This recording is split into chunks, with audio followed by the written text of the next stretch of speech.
ya alhamdulillah mulai kemarin mereka mulai merilis ya di dalam bocor alusnya, yaitu Mas Pram, Mbak Cica dan juga teman di sana ya, artinya Mas Abri itu kemudian mengeluarkan rilisnya tentang FUFAFA. Dan ini ada yang menarik ya, luar biasa. Mereka kan selalu mendapatkan informasi A1 dari dalam.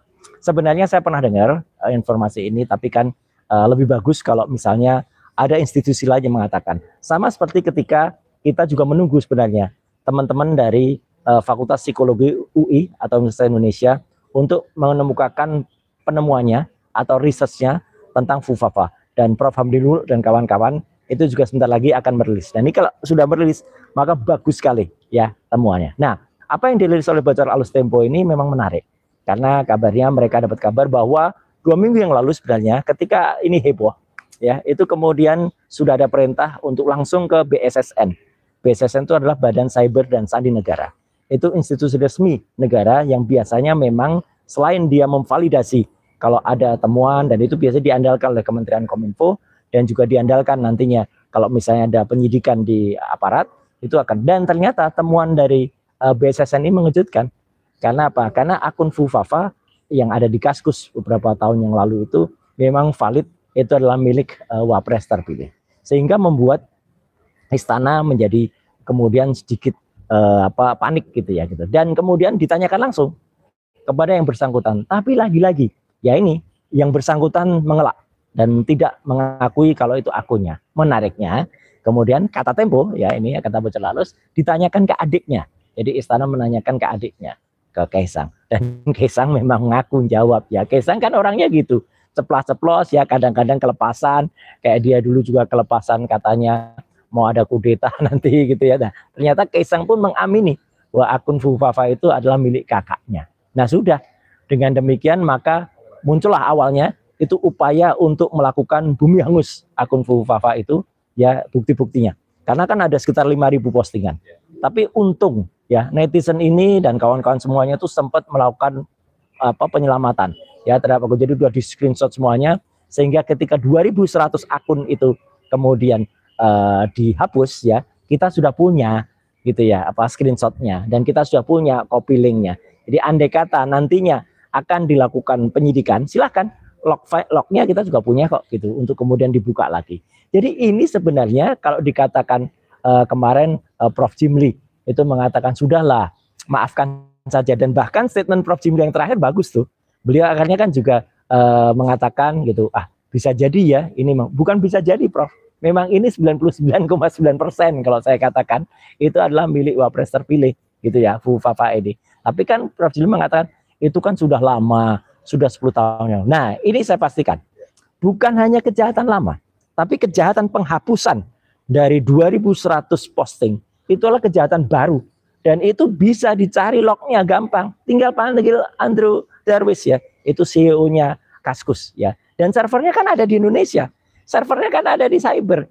Jadi dengan mudah sebenarnya, dan itu baru seminggu yang lalu.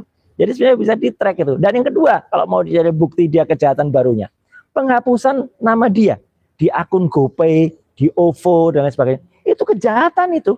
Ya orang daftar akun itu atau daftar payment kayak gitu, payment gateway kayak gitu kan harus dengan nama asli. Kalau dia tadinya nama dia, kemudian diganti dengan Selamat. Nah ini kan namanya pemalsuan dokumen ya. Itu harusnya menjadi bukti kriminal yang dilakukan lagi. Jadi setidaknya ada 2 alat bukti baru kriminal yang dilakukan oleh si orang ini ya, Wapres atau suruhannya.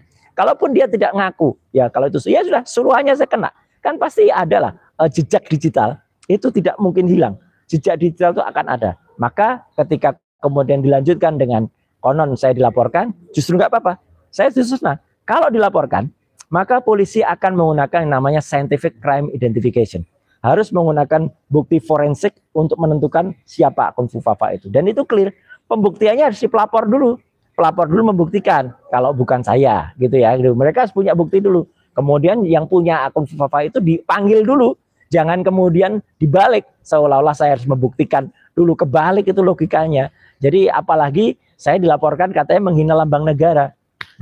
Lambang negara, kalau lambang negara menurut Undang-Undang Dasar 1945 pasal 36A itu burung Garuda Pancasila, bukan Wapres terpilih. Ini gimana nih logikanya gitu, ngawur ini. Jadi ya udahlah, nggak apa-apa. Tapi saya senang ya gitu, publik makin terbuka dan tangan-tangan apa Tuhan kemudian mulai bergerak. Dan sekali lagi kita tidak jumawa, tapi kita tetap mohon doa dan dukungan rakyat Indonesia. Ayo kita bongkar, kita selamatkan Indonesia dengan pergerakan-pergerakan ini. Saya juga berterima kasih kepada teman-teman civil society yang terus bergerak tanpa kenal lelah, tanpa ada yang membayar mereka, apalagi tanpa ada bohir di belakangnya ya. Kita bergerak bersama dan yang kita selamatkan ini Indonesia, bukan siapa-siapa. Jadi mohon dipahami, gerakan kita adalah gerakan dari rakyat, untuk selamatkan Indonesia demi masa depan kita bersama. Mas, satu pertanyaan. Ya. Dari orang cyber itu, Mas, yang saat ini masih berkuasa, ya. Masih melindungi rezim. Ya, ya.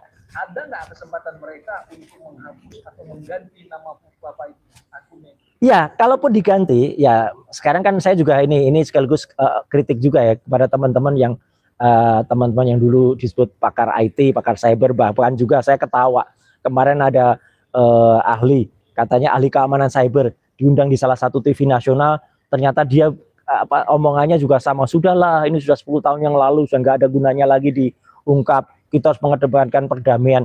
Ini orang cyber kok ngomongannya kok malah soal perdamaian jadi orang sosial kayak gini. Ayo kita buktikan. Kalaupun mau ada yang mengganti, tentu saja log file itu akan bisa membuktikan kepalsuan mereka. Contohnya ketika akan diganti nomor handphone plus 6289750 sekian belakangnya 33 itu mengganti selamat. Tapi kan nggak bisa. Bukti otentik mengatakan ketika yang bersangkutan daftar selaku calon wali kota Solo, tanda tangan dia sendiri, dia nulis nama dia sendiri dengan alamat dia sendiri, tanggalnya dia nulis nomor handphonenya ya plus 6289750 sekian 33. Dan di bocor halus Tempo juga terbukti teman-teman kayak Mas Pram, kayak Mas Abri, kayak Mbak Cica itu juga dulu tuh kan kalau kontak yang bersangkutan itu pakai nomor telepon itu, bukan nomor telepon yang baru. Jadi kalau itu mau diganti jejak digitalnya, kebohongan apa lagi yang mau dilakukan gitu loh. Jadi itulah clear banget.